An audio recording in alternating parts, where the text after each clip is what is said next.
이제 약한 자의 능력이라는 주제 설교는 다음 주까지로 매듭을 지으려고 해요. 그래서 오늘 6번째 시간인데 십자가와 주도권이라는 제목 아래 오늘 고린도전서 6장을 중심으로 말씀을 좀 나누도록 하겠습니다. 우선 본문을 좀 보십시다. 너희 몸은, 그래서 너희 몸은, 여기서 너희 몸 할 때 이 몸은 성도들의 각 개별적인 몸을 얘기합니다. 그러니까 그리스도를 머리로 연결된 그 전체적인 몸을 얘기하는 게 아니고, 강조점이 어디 있는가 하면 여러분 각자의 몸은 그 뜻이에요. 거기에 강조점이 있어요. 너희 몸은 너희가 하나님께로부터 받은 바 너희 가운데 계신 성령의 전인 줄을 알지 못하느냐. 너희는 너희 자신의 것이 아니라. 자, 여러분 이제 앞을 좀 향해 주시기 바랍니다. 바울이 왜 6장쯤에서 이 몸이라는 주제를 가지고 도대체 그 각각의 고린도 교회 성도들에게 뭘 강조하고 싶은 걸까? 그 초점이 굉장히 중요합니다. 자, 우선 고린도전서 5장을 좀 띄워주실까요? 5장. 자, 1절 한번 같이 읽읍시다. 시작. 너희 중에 심지어 음행이 있다 하는 말을 들으니 그런 음행은 이방인 중에서도 없는 것이라 누가 그 아버지의 아내를 취하였다 하는도다. 자, 1절을 잘 보시면 너희 중에, 여기 너희라는 것은 세상 사람들을 얘기합니까? 교회 안을 얘기합니까? 그렇죠. 고린도 교회 성도들을 얘기하는 거예요. 너희 중에, 그러니까 교회 안에 그 뜻이에요. 심지어 음행, 여기 음행이라는 말은 포르네이아, 여기서 포르노라는 언어가 파생이 되죠. 포르네이아, 이 음행이라는 말은 그 당시의 문화적 배경에서 그 용례를 찾아보면 첫째 근친상간, 그리고 두 번째는 신과의 접촉을 위한 신전 창기들과의 합법적인 관계, 그리고 간음, 이런 것들이 총체적으로 녹아진 표현이 포르네이아, 음행이라고 말합니다. 음행이 있다함을 들으니 그런 음행은 심지어 누구도 하지 않는 거예요. 하나님 믿지 않는 이방인 중에도 그런 음행은 없었다. 그러니까 심지어 교회 안에 세상에 그런 음행이 자리 잡기까지, 문화가 되기까지, 그게 아무렇지도 않은 지경이 되기까지 얼마나 오랜 시간 이 일이 습관적으로 반복되어 왔는가를 암시하고 있는 겁니다. 자, 그 이유를 하반절에서 좀 볼까요? 음행이 있다함을 들으니 그런 음행은 이방인 중에서도 없는 것이라 누가 그 아버지의 아내를 어떻게 하였다? 취하였다. 이 동사는 한 번 하고만 범죄가 아니라 습관적으로 해서 그것이 하나의 빠져나올 수 없는 지배력이 되고 중독이 되었다는 뜻입니다. 그것이 교회 안에 하나의 아주 천박한 문화로 자리 잡기까지, 그러니까 그것을 떨쳐내거나 끊어내거나 파내지 못하는 거예요. 하나의 문화가 되어버리니까. 그 다음 절에 그것이 확인되는데 2절을 보십시다.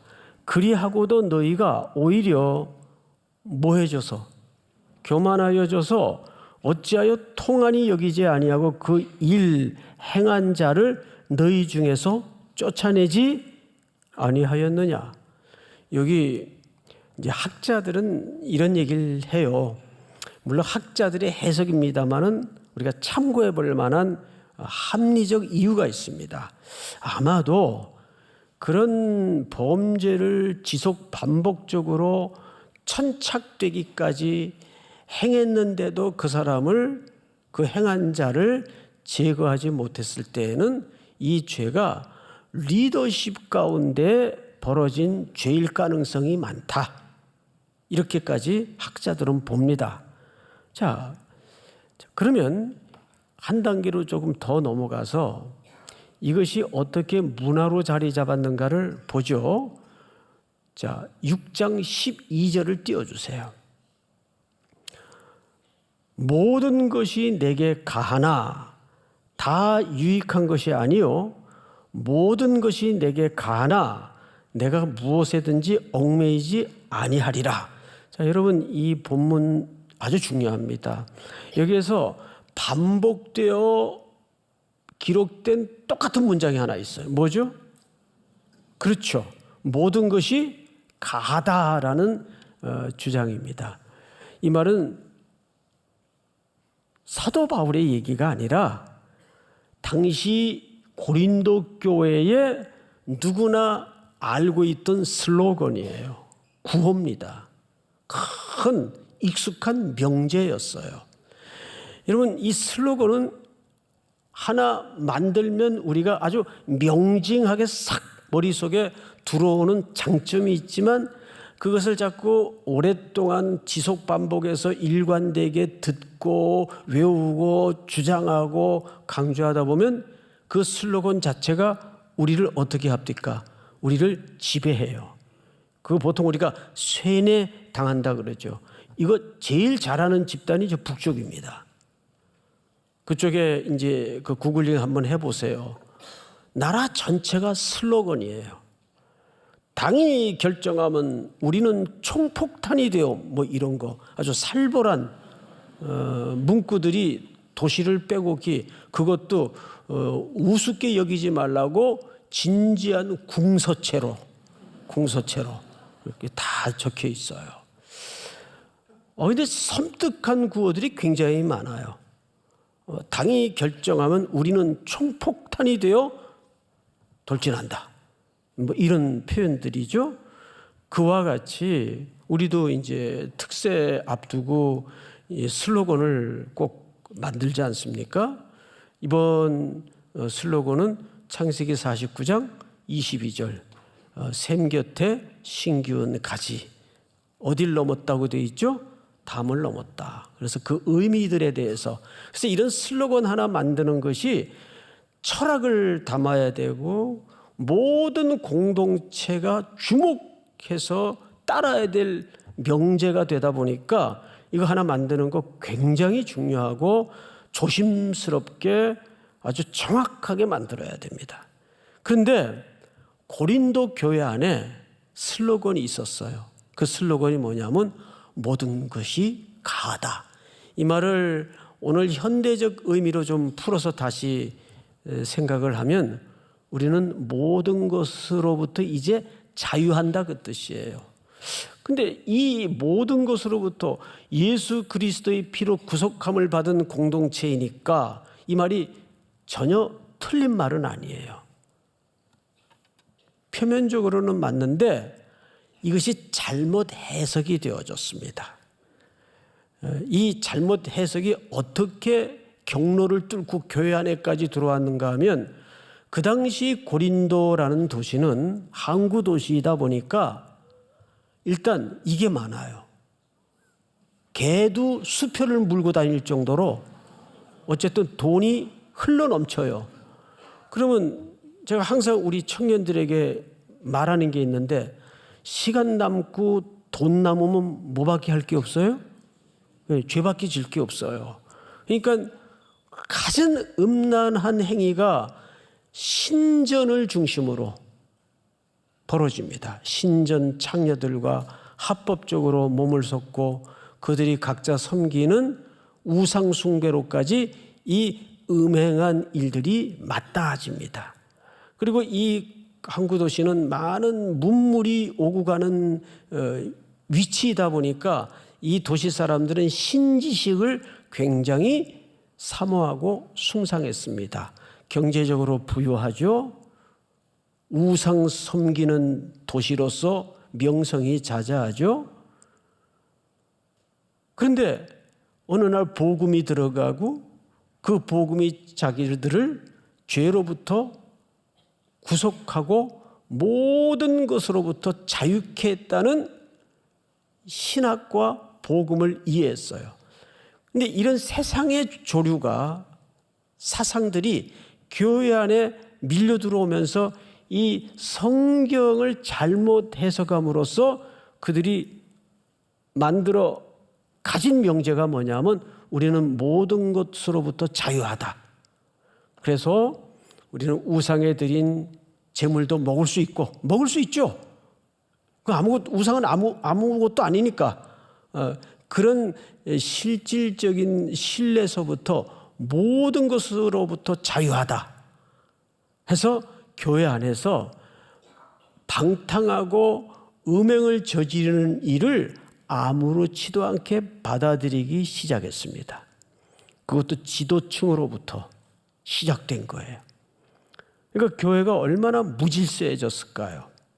더군다나 유독 성경에 등장하는 교회 가운데 은사가 유독 많았던 아주 문제투성이의 교회였습니다. 이 고린도 교회는 현존하는 지상의 교회들이 갖고 있는 문제들이 다 녹아져 있는 종합백화점이라고 할 정도로 그런 대표적인 교회가 고린도 교회입니다. 방금 5장에서도 살펴보았죠. 너희 중에 심지어 이방인들에게도 없었던 음행이 자리 잡고 있다는 것을 내가 들었다. 그리고 이제 6장 12절을 다시 보시면 모든 것이 내게 가하나, 그러니까 이 말은 바울의 얘기가 아니라 그 당시 교회가 갖고 있던 뭐였다고요? 슬로건이었어요.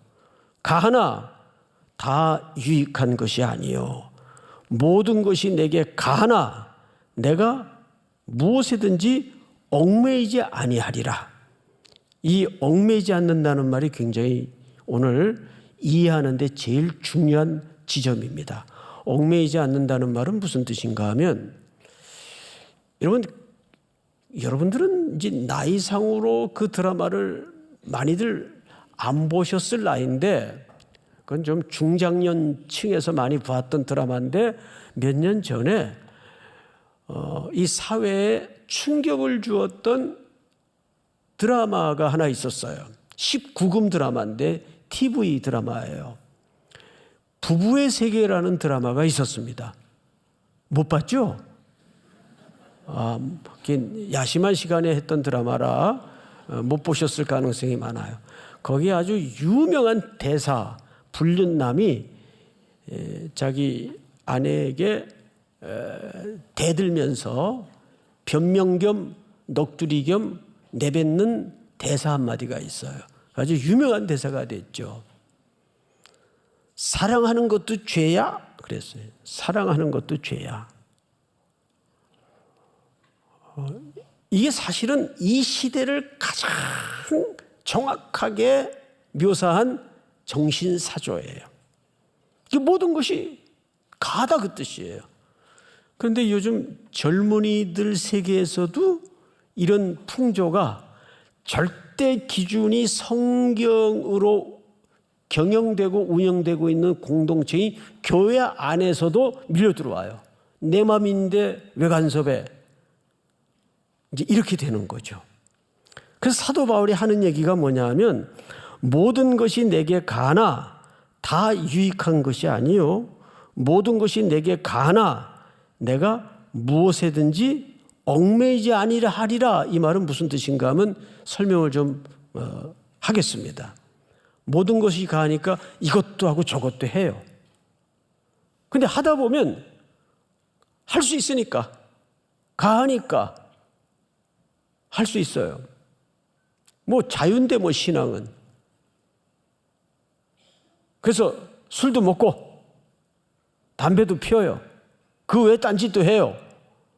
그런데 자유니까 하는 일에 대해서 아주 자유스러울 것 같은데 나중에 그것이 서서히 자기를 어떻게 하죠? 속박하고 자기를 지배하고 나중에는 거기에 뭐가 됩니까? 노예가 되고 종속이 돼요. 그걸 우리가 얽매인다 그러죠. 여기서 바울이 하고자 하는 얘기가 그 부분이에요. 무엇에든지 얽매이지 아니하리라. 그러니까 나는 모든 것을 할 수 있다고 해서 함으로써 나도 모르게 결국에는 그것의 종로로 하는 경우들을 많이 봤다. 실제 우리 주변에 그런 일들이 벌어져 있습니까? 전혀 없습니까? 많이 벌어져 있어요. 대표적인 그 젊은이들 세계에서 술 문제, 뭐 담배는 말할 것도 없고 마약보다도 이 중독성이 지독하다 그러잖아요. 또 경제적으로 하는 도박 이런 것들. 얼마나 중독이라는 지뢰가 우리 청년들 세계에 웅크리고 있어요.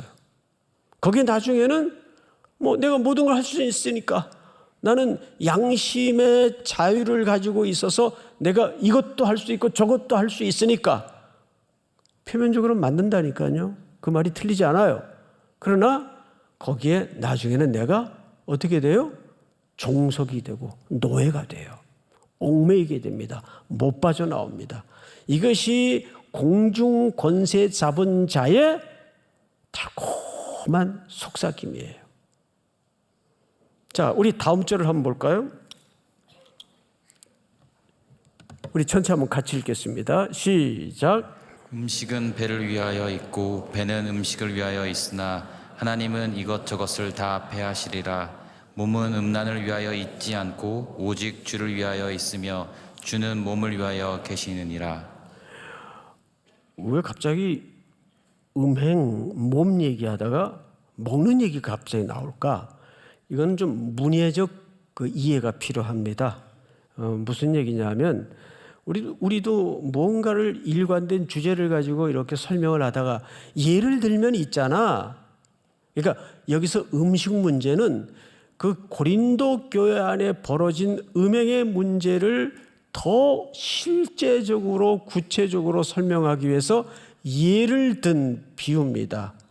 음식으로 치자면 그 뜻이에요. 그러니까 여기서 음식은 그들의 잘못된 성욕을 음식으로 비유해서 무언가를 메시지화하고자 하는 바울의 의도가 여기에 담겨 있어요. 음식으로 치자면 그 뜻이에요. 음식은 배를 위하여 있고 배는 음식을 위하여 있으나 하나님은 이것저것을 다 나중에는 패할 것이다. 그거와 같이 몸은 음란을 위하여 있지 않고 또 오직 누구를 위하여 우리 몸이 존재한다는 거예요? 주를 위하여 존재한다는 거예요.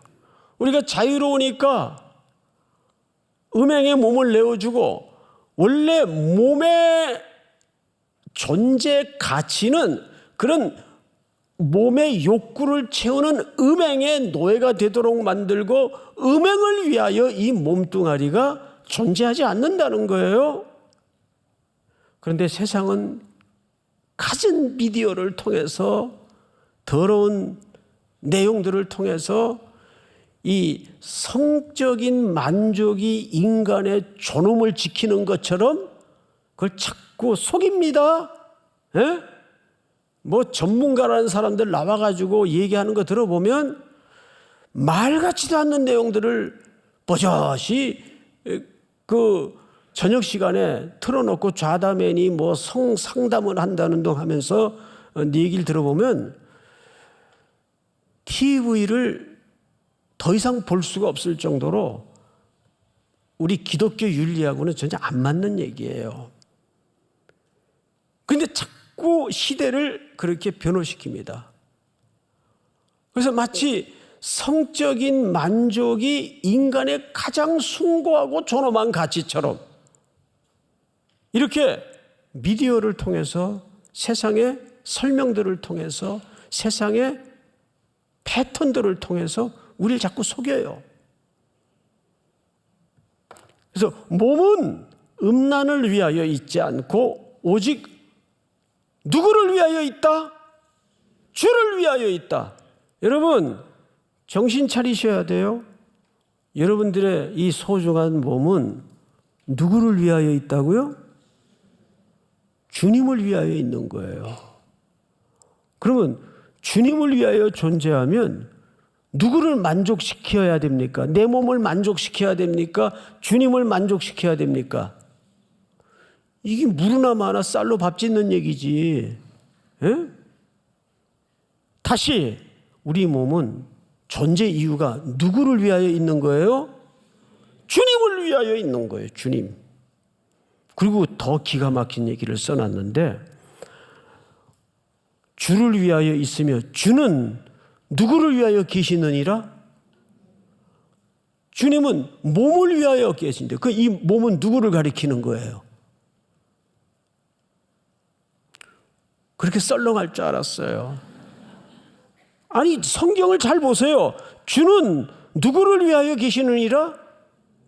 몸이 누굽니까? 여러분, 각자예요. 이거 하셔야 돼요. 우리도 주님을 위하여 사는 게 당연하지만 더 근본적인 설명이 바로 이 뒷부분이에요. 주님도 우리 없이는 안 되세요. 무슨 말인지 알겠어요? 주님도 우리 없이는 안 돼요. 이것은 서로 필요적인 존재라는 그런 개념이 아니고 그만큼 우리를 기뻐하시고 우리를 사랑하시기 때문입니다. 여러분, 제가 몇 주 전에 이 약한 자의 능력 첫 번째 시간인가 두 번째 시간은 이런 말씀을 드렸어요. 주는 하나님의 본체시나, 하나님의 본체시나 하나님과 동등됨을 취할 것으로 여기지 아니하시고 자기를 비어 육신의 몸을 입고 이 땅에 오셔서 십자가에 우리의 죄를 대속하시고 우리에게 새 생명을 주셨어요. 맞죠? 자, 그런데 하나님의 본체이시지만 내가 큰 마음 써서 내가 인간의 몸을 입고 내려가서 내가 십자가에 죽을게, 이렇게 인심 쓰듯 큰 시혜를 베풀듯 그렇게 성육신을 하신 게 아니란 말이에요. 하나님의 본체이시기 때문에, 아버지의 마음을 가지고 있기 때문에, 그 말은 시혜적 차원이 아니라 누구이기에 그럴 수밖에 없었다는 거예요. 아버지이기에. 그러니까 후자의 해석이 하나님의 부성의 사랑을 더 극적으로 드러낸 표현이에요. 내가 아버지니까, 당연히 아버지니까 너를 위해서 내가 죽을 수도 있어, 그런 설명이거든요. 이런 아버지 봤어요? 내가 아버지지만 네가 어려우니까 내가 큰 맘 쓰고 한번 도와줄게. 이건 말이 안 되잖아요. 아버지지만. 아니요, 그 본문은 그런 뜻이 아니라 내가 아버지이기 때문에. 그러니까 그 말은 너 없으면 나도 못 살아. 우리 아이들이 키우는 과정에서 어머니한테 수억을 벌어다 주고 안 그래도 엄마들은 그 아기의 웃는 모습과 아기의 그 분내와 이런 걸 보면서 엄마가 그 힘이 들지만 그 아기들 없으면 엄마가 살아요, 못 살아요? 못 살아요. 그냥 존재가 기쁜 거예요. 그 뜻이에요. 주는 몸을 위하여 계시느니라. 우리를 그렇게 기뻐하신단 말이에요. 그러니까 당연히 그 기쁨을 우리가 제대로 인식을 한다면 우리도 우리의 몸을 누구의 것으로 알고 살아야 될까요? 주님의 것으로 알고 살아야 돼요. 그 얘기를 우리 13절에서 이렇게 13절이 아니라 오늘 본문에서 이렇게 설명합니다. 19절 오늘 본문입니다. 오늘 본문이라서 이 자막이 준비가 안 된 것 같은데 제가 3부 때 저 찬양대석에 앉아서 예배를 드렸는데 저 찬양대석은 컴컴해가지고 이 성경책이 안 보이더라고요. 그래서 본문을 다음 주부터는 띄우든지 찬양대석에 불을 켜든지 해야 될 것 같아요. 컴컴해가지고 잠자기 딱 좋은 환경이에요.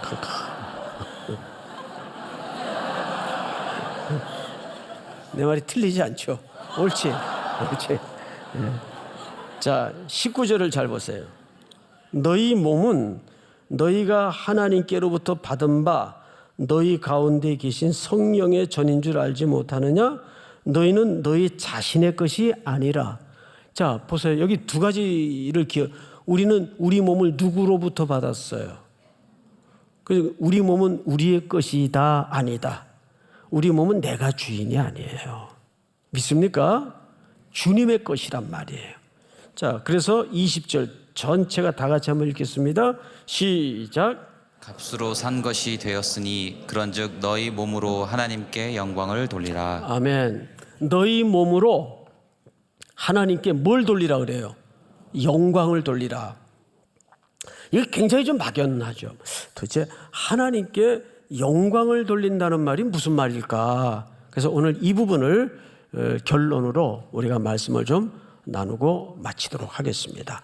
고린도전서 10장을 띄워주세요.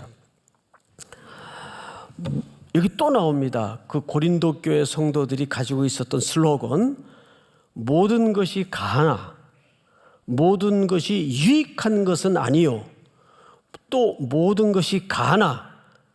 이걸 아주 고린도 교회들은 그 갑오의 검처럼 휘두르고 있었어요. 모든 것이 자유롭다.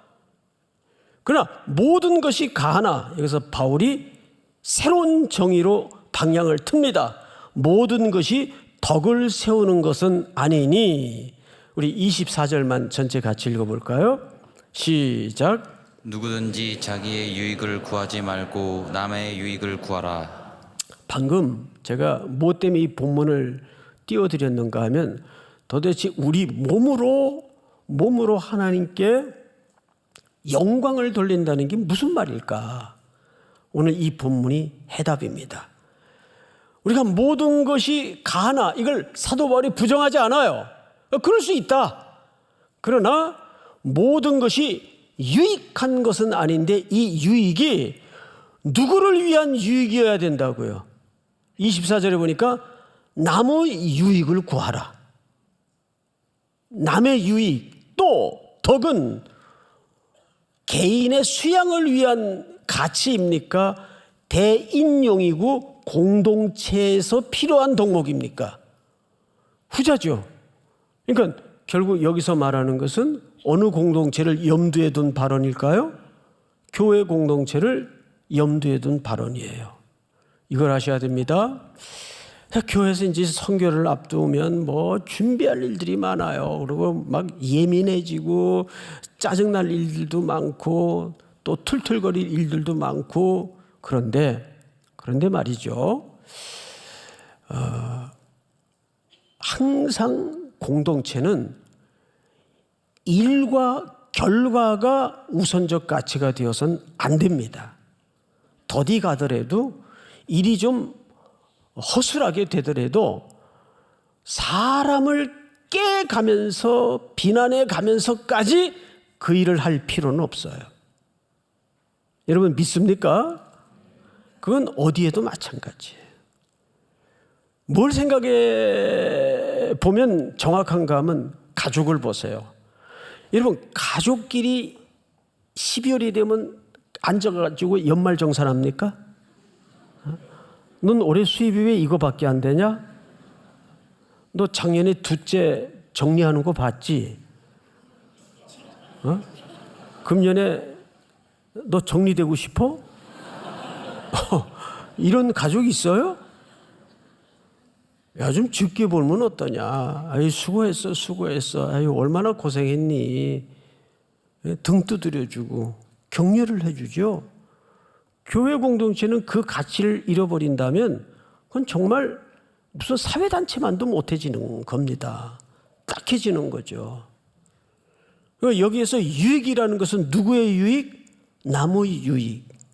또 덕이라는 것은 사람과 사람 사이에서 생성될 수밖에 없는 가치란 말이에요. 그러니까 공동체에서 우리가 이렇게 함께 진으로 팀으로 생활을 할 때 가장 소중한 것이 일이 아니에요. 사람이에요. 믿습니까? 그 아무리 내가 갑자기 자다가 너무 기가 막힌 아이디어가 떠올랐어. 막 다시 잠이 안 들 정도로 너무 아주 기쌈찬 아이디어가 떠올랐어. 요즘 이런 표현 안 쓰죠. 옛날 사람이라 그래요. 그래서 막 다음 주에 주일날 가가지고 팀 모임 때, 집 모임 때 막 거품 물고 광분해가지고 이거 해야 된다고 밀어붙여야 된다고. 근데 다들 뜨악 해가지고 뭔 소리야. 이해도 안 되고 알아듣지 못하고 있는데. 그러면 중단해야 돼요. 모든 공동체 형제자매들이 다 이해가 되고 설득이 될 때까지 그때는 스탑. 조금 더디하자. 서로 그 일이 안 돼도 돼요. 그것이 어디에서 가능해져야 된다고요? 교회에서. 가정을 생각하면 일이 정확합니다. 그래서 속상하죠. 항상 그래서 내 속에 기특한 생각이 떠오를 때 밟아야 돼요. 조심해야 돼. 그때 그 기특한 생각이 남에게는 부담이 되고 힘든 열정이 될 수가 있거든요. 그래서 예수님께서 십자가에 못 박혀 죽으심으로써 누구를 기쁘게 했어요? 하나님을 기쁘시게 하고 우리에게 생명을 줘 우리를 기쁘시게 했어요. 이게 십자가의 의미가 갖는 주도성입니다.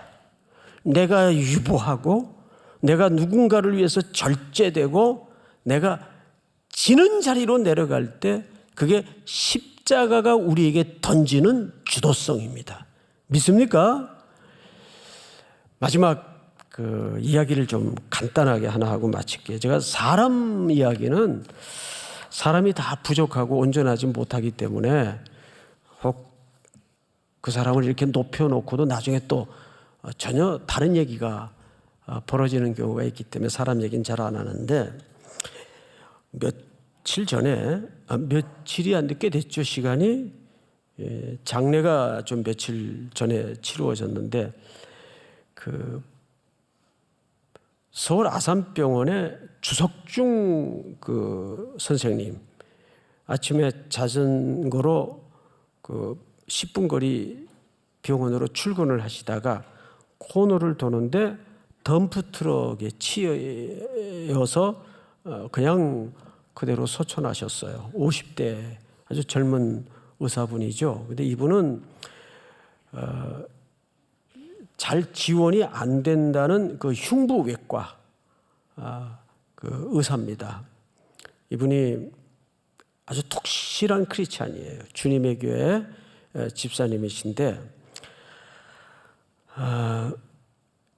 지난 28일 이제 그 사무실 그분이 집무하던 방을 가족들이 이렇게 정리하다가 평소에 자기가 그 애용하던 만년필로 쓴 이분의 기도문을 가족이 발견을 했어요. 그 기도문을 영어로 된 건데 밑에 해석까지 한번 띄워드릴 테니까 보세요. 저 내용을 해석하면 이런 내용이었습니다. 제가 실제 치유 과정에서 무엇을 할 수 있겠습니까?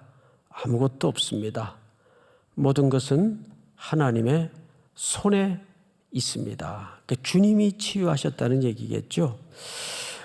단순히 여기까지만 보면 이분의 참 신앙이 참 숭고했구나 우리가 그렇게 여길 수 있는데 이 작고하시기 며칠 전에 그 아내와 사석에서 나눈 대화입니다.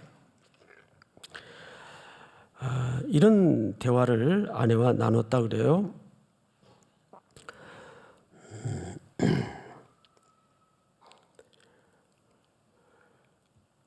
나는 지금껏 원 없이 살았어.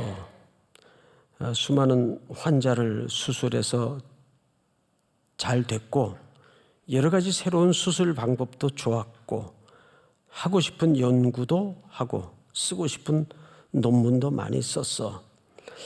하나님께서 내려주신 소명을 다한 듯하여 그저 감사하고 행복할 뿐이야. 이렇게 아내에게 며칠 전에 마치 마지막을 암시하듯 이런 대화를 나눴다 그래요. 그리고 이제 얼마 있다가 사고가 난 겁니다. 이번 장례하는 날 이분이 좋아하던 찬송 중에 나의 영원하신 기업, 그 찬양으로 장례식을 마쳤다고 그래요. 그 가사를 한번 좀 띄워주실까요? 나의 영원하신 기업 생명보다 귀하다. 나의 갈 길 다가도록 나와 동행하소서. 주께로 가까이 주께로 가오니 나의 갈 길 다가도록 나와 동행하소서. 세상 북이 아니람과 모든 명예 버리고 험한 길을 가는 동안 나와 동행하소서. 주께로 가까이 주께로 가오니 나의 갈 길 다가도록 나와 동행하소서.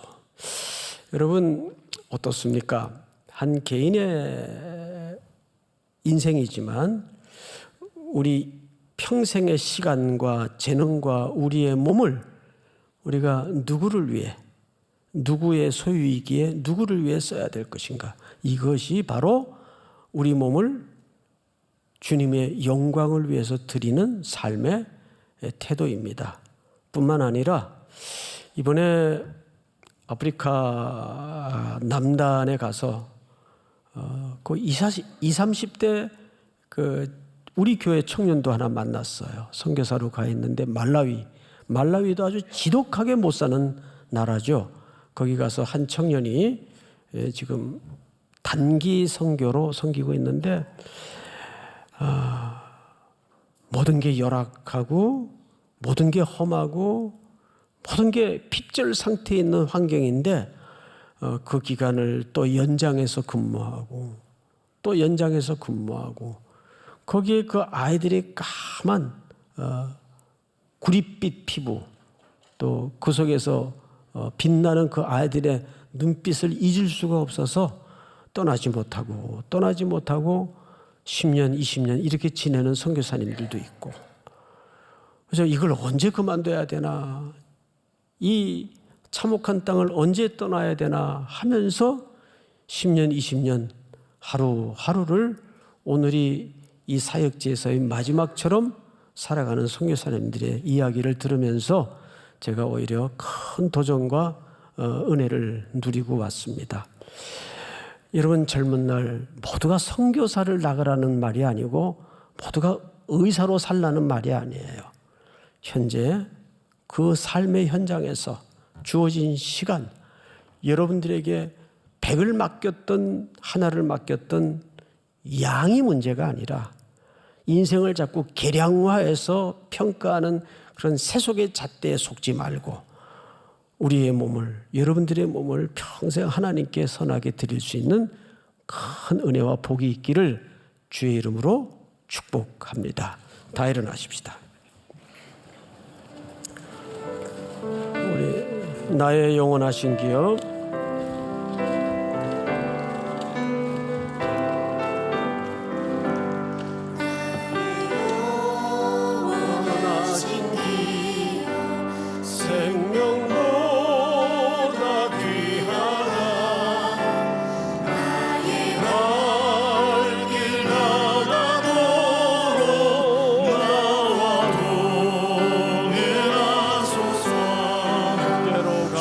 주께로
지금은 우리 구주 예수 그리스도의 은혜와 하나님 우리 아버지의 높고 깊은 사랑하심과 성령님의 교통, 위로, 충만, 인도하시는 역사가 오늘 머리 숙여 경배를 드리며 우리의 선교지로 출발하는 모든 사랑하는 3일의 성도들, 해외, 군에 출타해 있는 가족들, 복중의 생명까지 영원토록 함께 있을지어다. 아멘.